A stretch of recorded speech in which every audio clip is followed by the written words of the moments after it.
Welcome back into the Betting Exchange. Sports betting is all about doing your homework and making tough decisions. So here's what we're going to do. There's a couple 50-50 spots that me and the boys are going to go over. It's a coin flip. We're going to decide. We're going to tell you where you should put your money. You can make your own decision on what side you like. All right, I'm going to EC and Jeff first. EC, we're going to talk about USC to make the college football playoff at plus 155. And then Jeff's going to talk to me about Michigan to make the college football playoff at 185. EC, kick me off. All right, I'm going to take the USC Trojans to make the college football playoff. This team is elite. Lincoln Riley, since coming over from Oklahoma, has this team playing great football. Caleb Williams is a Heisman Trophy front-runner right now, doing a great job. They just beat UCLA, their crosstown rivalry.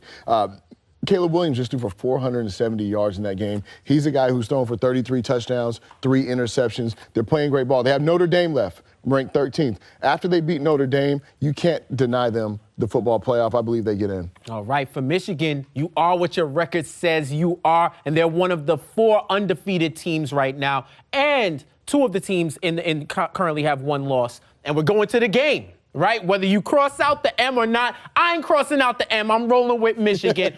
If they win, they're pretty much locked in for the college football players. And even if they lose, the worst they may drop is 4th. The only thing I fear is whether or not the committee is going to give them the respect they deserve. But you don't got to worry about that if you win out and you lock in. I love them at plus 185, and I love them to lock in and make that top 4. All right, let's talk about the NBA MVP. Harrison is going to give me the case for Giannis Antetokounmpo, and I got number 77. You know who that is, Luka Doncic at plus 280. Tell me why you like Giannis here at plus 270. Well, for purposes of this argument, I do not believe in recency bias. I know Giannis has already won the MVP, so some people might think, oh, but they're not going to give it to him a 3rd time. But I think it could happen. He's averaging 30.1 points, 11.6 rebounds, 5.4 assists. They're 12-4 in the Eastern Conference, and that's without Chris Middleton. Imagine the record getting even better when he comes around. But really, my case is against Luka Doncic, who leads the NBA right now in usage rate, right, with him and Joel Embiid. And he's also has 1 more isolation than anybody else in the NBA, 8.7 isolations per game. I just think they're asking him to do way too much, especially at what they want him to do in terms of also assisting the ball. I think it causes him to maybe break down a little bit towards the end of the year. I don't want to see it, but they're giving him a large workload, and I think it's going to work against him. Guess who's number 3 in usage, though? It's Giannis Antetokounmpo. Giannis is right there. He has bigger shoulders, though. Giannis is right there at usage. I understand what you're saying, but this guy, Luka Doncic, is a one-man show. 28, 9-9. If you take him off that Maverick squad, they're the Detroit Pistons. Yeah. They are that bad. The amount of pressure he's under to produce, depending on how you want to argue it, you can argue that with a guy coming in on a nightly basis that's asked to produce that much is the definition of the NBA MVP at plus 280. And like it or not, people do vote on this. So there is a human element, and Harrison's right. They don't want to give it to Giannis. They don't want to give it to Jokic again. They've been trying to give it to Luka for a while. If he continues to win games, he'll have a real shot to get it done. So, EC, I'm coming to you. Let's go back to the NFL. Most rushing touchdowns, Jamaal Williams plus 300, and then I'm going to talk about Nick Chubb, who's also plus 300. All right, I'm going to take Jamaal Williams for the most touchdowns. He's done a great job this year, 6 touchdowns in the last 4 weeks, including 3 against the New York Giants.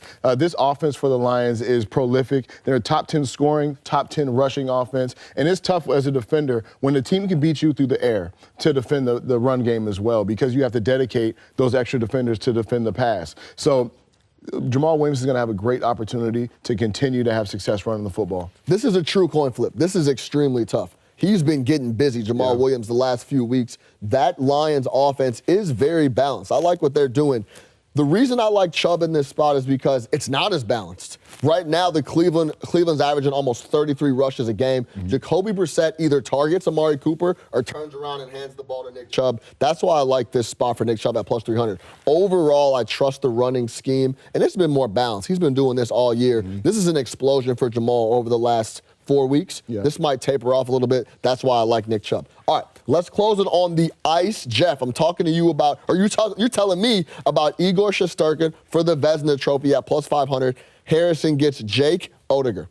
Yeah, I don't know if it's going to be recency bias here, but there's been 15 years since there's been back-to-back trophy winners. But I think with Igor, even with the Rangers playing sloppy, he has a good chance to win it. 10-2-3 record, 2.38 goals allowed average, 9.17 save percentage, 14 in the NHL. They improve, he's going to improve, and it's going to be hard to compete against that. Yeah, I'm going with recency bias working in my favor in this argument this time. I don't think Shesterkin gets it because Oettinger has been on point so far this year, 4th in goals allowed against, and also 3rd in save percentage so far this year, and really burst into like the market or to the voters with his performance last year in the playoffs.